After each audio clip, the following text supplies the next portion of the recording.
అందరికీ నమస్కారం. ఈరోజు ఇప్పుడు మనం మాట్లాడుకునే విషయం ఏంటంటే, ధ్యానంలో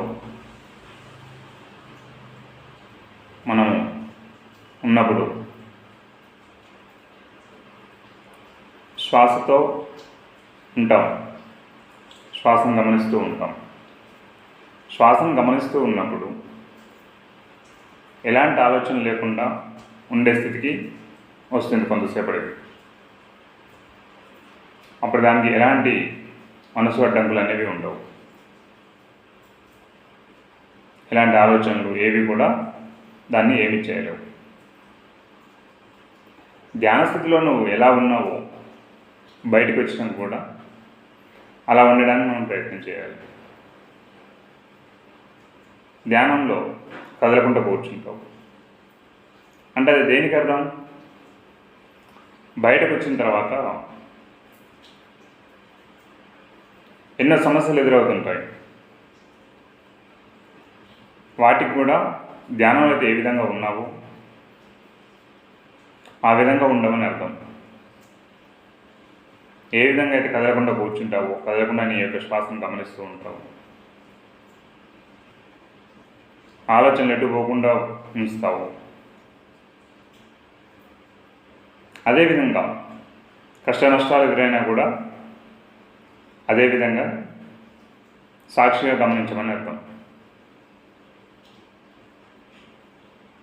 అందుకే పత్రిజీ ఏమన్నారంటే, ధ్యానం ద్వారానే జ్ఞానం అని చెప్పారు. అంటే ధ్యానం ద్వారా జ్ఞానం అంటే కళ్ళు మూసుకుని కూర్చుంటే ధ్యానం ద్వారా జ్ఞానం ఎలా వస్తుంది అని అనుకుంటాను. తదేకంగా గమనించినప్పుడు ఒక సాక్షి భావన వస్తుంది నీ లోపల. ఆ సాక్షి భావననే బయట భౌతిక ప్రపంచంలో కూడా చూడమని దాని యొక్క అర్థం.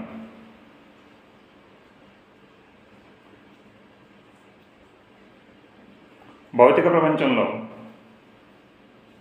ఎంత సాక్షిగా ఉంటే అంత ఉన్నతంగా తయారవుతూ ఉంటాం.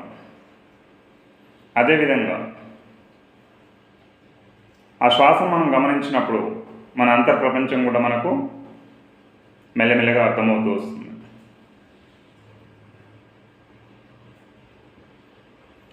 మెల్లమెల్లగా అర్థమైనప్పుడు దాంట్లో మన లోపల జరిగేది, ఆ శ్వాసతో ఉన్నప్పుడు ఏమి జరుగుతుంది అనేది ఒకటి మాకు గోచరం అవుతుంది. నేను 2 ఏళ్ళు చేసిన తర్వాత కొద్దిగా పట్టొచ్చింది. స్టార్టింగ్లో నాకేం అర్థం కాలేదు. తర్వాత ధ్యానం చేస్తే అనారోగ్యాలు తక్కువవుతాయంటే నేను ధ్యానం చేయడం మొదలుపెట్టాను, క్లాసెస్ వినడం మొదలుపెట్టాను, కానీ తగ్గలేదు. నన్ను నేను ఇన్నర్ సెర్చింగ్ మొదలుపెట్టాను, గమనించుకోవడం మొదలుపెట్టాను. ఆ గమనించుకోవడం ఎప్పుడైతే మొదలుపెట్టానో అప్పుడే నా యొక్క అనారోగ్యాలు తగ్గుముఖం పడుతూ ఉన్నాయి. నువ్వు ఇన్నర్ సెర్చ్ చేయనంతసేపు బయట నువ్వు ఆందోళనగానే ఉంటుంది. ఇప్పుడు జీవితకాలం కూడా అదే ఆందోళన ఉంటుంది.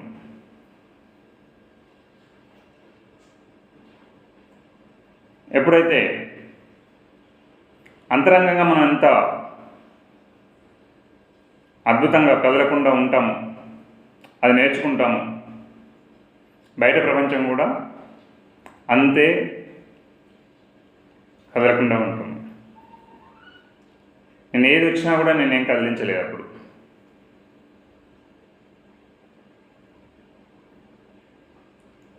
అందుకే నిన్ను నువ్వు గమనించుకున్నప్పుడు మొత్తం అంతర్లోకంలోనే ఉంది, ఉన్నదంతా అంతరంగంలోనే, బయట ఎక్కడ లేదు. అందుకే ఈ భూమి యొక్క పాఠశాల. ఈ భూమి మీదకి ఎందుకు వచ్చాము? పాఠాలు నేర్చుకోవడానికి, ప్రతి క్షణం పాఠాలు నేర్చుకోవడానికి. కష్టం రాగానే నాకు కష్టం వచ్చింది, తిట్టగానే తిట్టిందని అంటారు. అక్కడ ఏం నేర్చుకోవాలి? తిడుతున్నాడు, ఓకే, అక్కడే నేర్చుకోవాలి. నేర్చుకోవడం అనేది మన లోపలికి రాదు. ఎంతసేపు నాకు తిడుతున్నాడు, వాళ్ళు తిడుతున్నారు, వీళ్ళు ఎలాంటి వాళ్ళు, వాళ్ళు ఎలాంటి వాళ్ళు, అలాంటి వాళ్ళు ఓకే, వాళ్ళ దగ్గర నుంచి ఏం నేర్చుకుంటున్నాము, అదే మనకు మెయిన్. భూమి మీదకి వస్తున్నాం, మనం వెళ్తున్నాం. ఎందుకు వస్తున్నాం, ఎందుకు వెళ్తున్నాం? ఇప్పటికే ఎన్నో జన్మలు ఎత్తాం. ఏ క్షణమైన ఆలోచన వస్తుందా? ఒక్కసారి అంతరంగాన్ని గమనించుకోండి.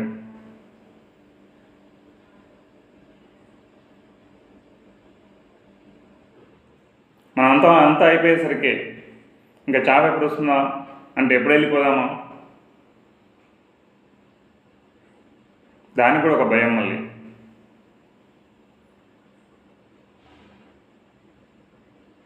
మరి వెళ్ళిపోయిన తర్వాత ఇంకో ప్రపంచం ఉన్నది అనే అవగాహన ఎవరికి ఉండదు.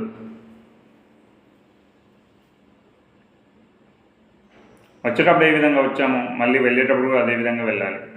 బర్త్ ఎలా సెలబ్రేషన్ చేసుకుంటున్నాము, డెత్ కూడా అదే విధంగా సెలబ్రేషన్ చేసుకోవాలి అని పత్రిక చెప్పారు.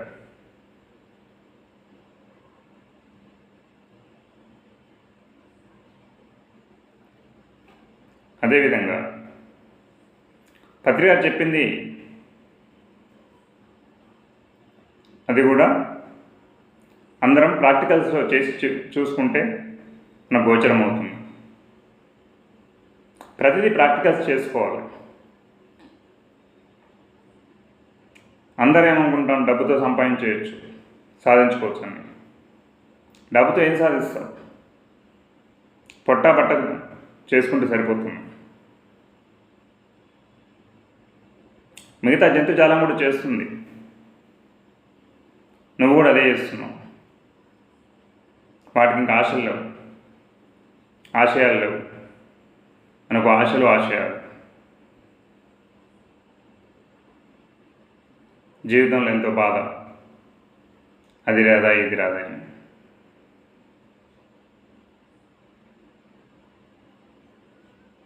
ఇక్కడ అన్నీ వదిలేసి వెళ్ళిపోతాం, అన్నీ సాధిస్తాం, అన్నీ ఏదో చేసుకుంటాం అని చెప్పి సాధిస్తూ ఉంటాం, అన్నీ చేసుకుని వెళ్ళిపోతాం. కానీ అక్కడి నుంచి ప్రతిక్షణం నేర్చుకుంటూ ఉంటే ఎంతో ఆనందం ఉంటుంది జీవితం.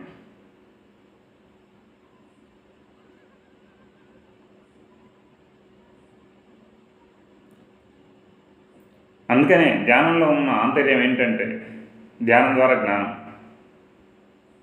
జ్ఞానం ద్వారా ముక్తి. ఒక జ్ఞాన వీచిక వేస్తే చాలు, ఈ కర్మలన్నీ దగ్ధమైపోతాయి అంటారు. జ్ఞాన అగ్ని దగ్ధ కర్మాణం.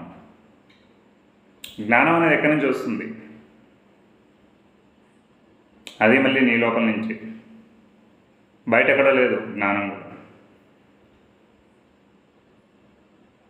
జ్ఞానం అనేది అందుకోవడానికి నీ లోపలికి నువ్వు వెళ్ళాలి.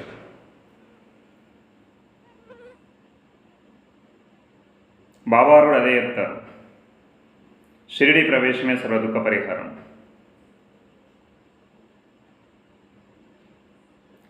షిరిడి అంటే అందరం ఏమనుకుంటాం, భౌతిక షిరిడి అనుకుంటాం. బాబావారు భౌతిక షిరిడిలో కాదు, అంతరంగంలో ఉన్న షిరిడికి వెళ్ళారు. అక్కడ అన్నింటి పట్టుకున్నాడు.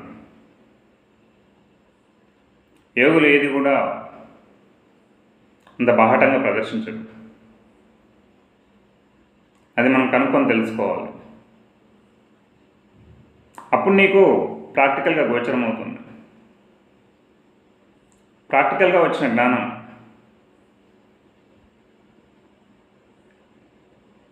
ఎప్పుడు కూడా అది వెళ్ళదు, తీసేసినా పోదు. శాస్త్ర చర్చ ద్వారా వచ్చే జ్ఞానం అది మిడిమిడి జ్ఞానం. శాస్త్రం మీద ఉన్న పట్టుతో చెప్పే జ్ఞానం మిడిమిడి జ్ఞానం. ప్రతిదీ ప్రాక్టికల్స్ చేసుకోవాలి. అందుకని మనకు చదువుకునేటప్పుడు ప్రతిదానికి ప్రాక్టికల్స్ పెడతారు. చదువు అయిపోగానే నువ్వు ఎంతవరకు చదువుకున్నావు అని చెప్పి ఒక ఎగ్జామ్ పెడతారు. దాంట్లో ఎన్ని మార్కులు వచ్చాయంటే నువ్వు దాన్ని బట్టి నీ యొక్క కెపాసిటీని లెక్క కడతారు. అందుకని మనం ఎంతవరకు సాధించాం, ఎంతవరకు వెళ్తున్నాం అనేది దీన్ని బట్టి మనం తెలుసుకోవచ్చు. నేను కూడా ఒకప్పుడు కొద్ది వీడియోలు చేద్దామంటే కూడా చెప్పాలని ఉంది, కానీ వీడియోలు చేద్దామంటే భయం ఉండేది. కానీ ఇప్పుడు మొదలుపెట్టాను. నాకు ఏదో వస్తుందని ఏదో ఆశించి నేను చేయట్లేను. నాకు కావాల్సింది ఏంది? నేను పొందిన జ్ఞానాన్ని. అంత పొందేసినని చెప్పట్లేను, నాకు అనారోగ్యం రాదని చెప్పట్లేను, నాకు లేవని నేను చెప్పట్లేను. నాకు పొందిన జ్ఞానాన్ని మీకు అందజేస్తున్నాను అందరికీ. ఈ జ్ఞానం ద్వారా అనారోగ్యాల నుంచి ఎలా బయటికి రావాలి అనేది కొంతవరకు నేను తెలుసుకున్నాను ప్రాక్టికల్ జ్ఞానంలో.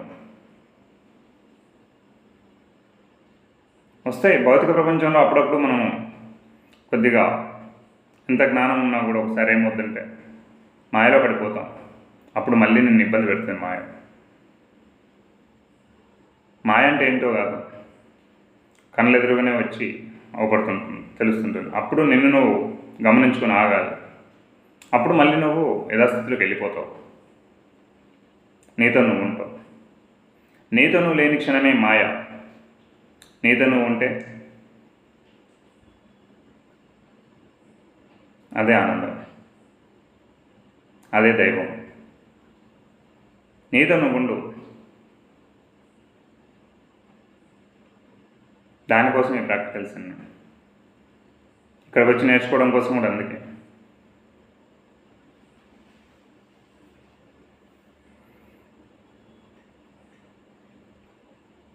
ధ్యానం సర్వరోగ నివారణి, ధ్యానం సకల భోగకారిణి, ధ్యానం సత్యజ్ఞాన ప్రసాదిని. అందుకే చెప్పారు పత్రి గారు.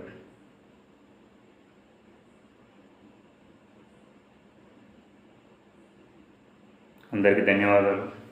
Thank you.